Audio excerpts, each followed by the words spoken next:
Let's get more on this story from the Program Manager, Health Action Aid Nigeria, Mr. Guade Omilaju. He joins us from our Abuja studio. Thanks for joining us on the program. Thank you for having me. There's a growing attention on the plight of refugees, migrants and asylum seekers worldwide, with most developed countries like the US and some parts of Europe turning their backs on these vulnerable people. Is there really any reason to celebrate or be hopeful on this day? Well, for me, I do not see any reason for celebration or for rejoicing or whatsoever on this very critical day when we are marking the day of International Day for Refugee. With the backdrop of the fact that the population of refugee has increased over the years, as of 2016, you have about 65.6 million persons who are refugee, and this is an increase of 300,000 above what we have in 2015. And looking at the plight of refugee all over the world, 61% of these individuals are refugee within their own countries. And that is just on refugee alone. When you move to the issue of migrants, you're looking at about 258 million persons who have been displaced. And about 6 out of 10 of these individuals reside in Asia and in Europe. And if you look at this very huge figure, there is every reason for these various countries in Europe, in America, to turn their back and turn this refugee back, even though against the protocol of 1957 protocol that protects the right of the refugee. But of course, if you know the fact that the United Nations branch, UNHCR, that looks at the issue of refugees is asking for about $7 billion to take care of the issues of refugee. And this money, you and I know, will come from most of these developed nations.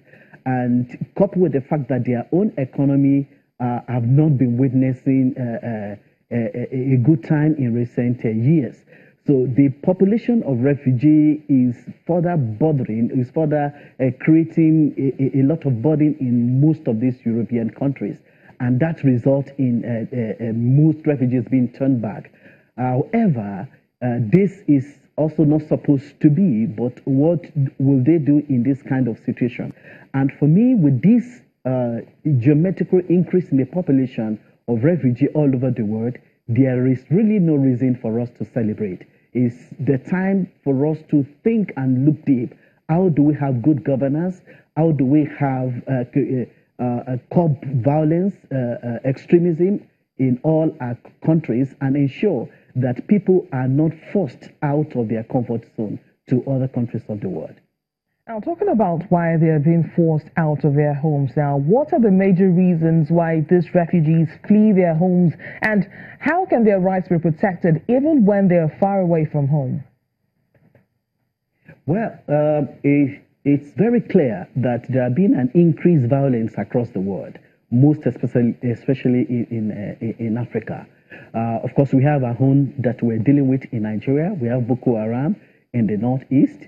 We have the issue of a pull factor in the south, and various violence across the world that has resulted in people being pushed out of their comfort zone. There is also the hunger across the land. There is the issue of natural disaster.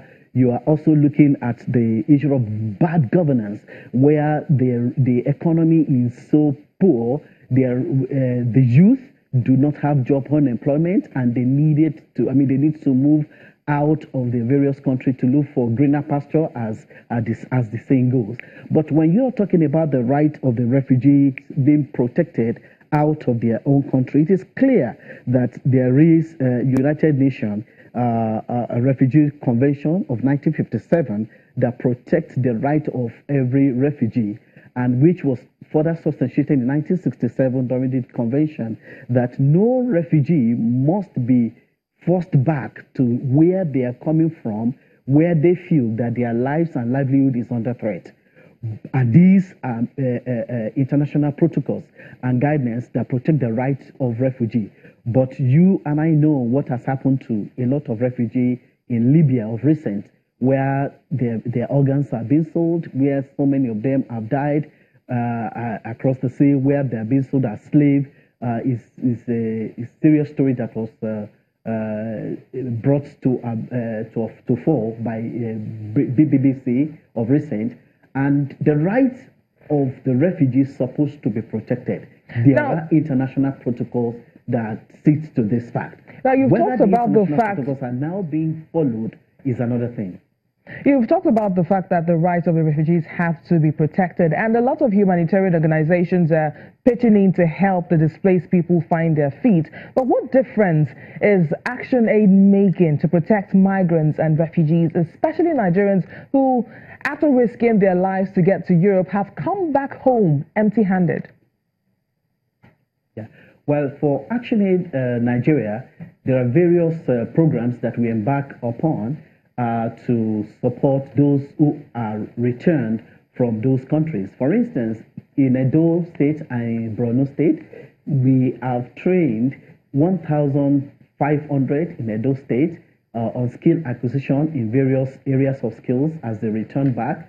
And in Borno State, we have 2,000 persons that we have trained, youth that we have trained, who migrated as a result of Boko Haram incidents and are now returning back to their various communities. Apart from the skill acquisitions that we are giving to them, we also provide a sensitization program for them to guide against migrants, forceful migrants to other countries.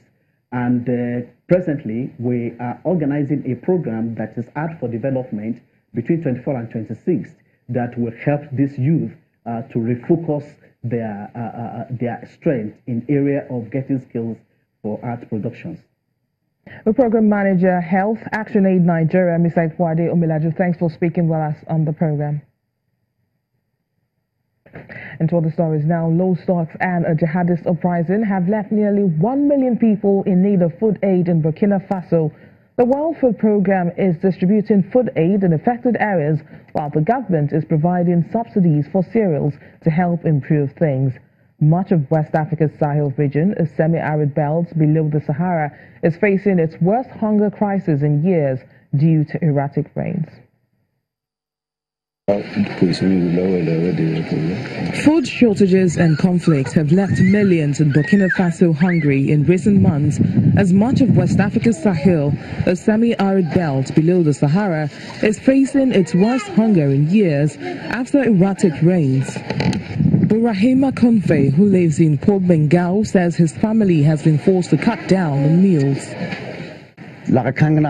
We only cook once a day, and it's the same meal we eat the next morning and evening.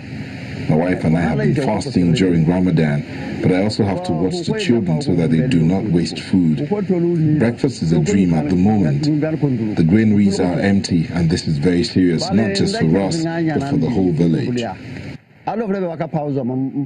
Comfrey's granary would normally have some grains this time of the year, but poor rainfall last year has left the country with low food stocks.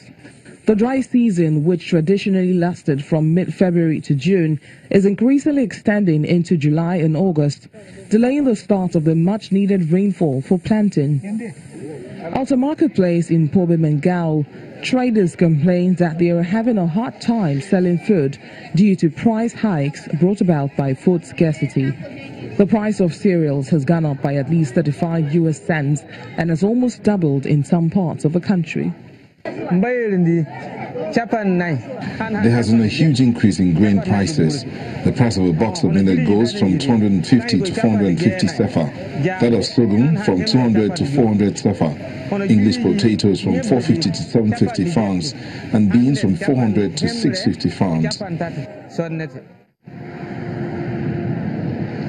To help improve things, the government and its partners have implemented a response plan that allows affected people buy cereals at subsidized prices in selected stores.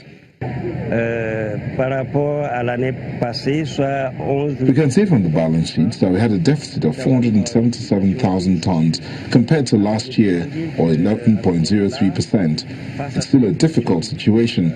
Faced with this difficult situation, we have made arrangements with the government by putting in place a response plan to ensure that we can solve some of the problems caused by this insecurity.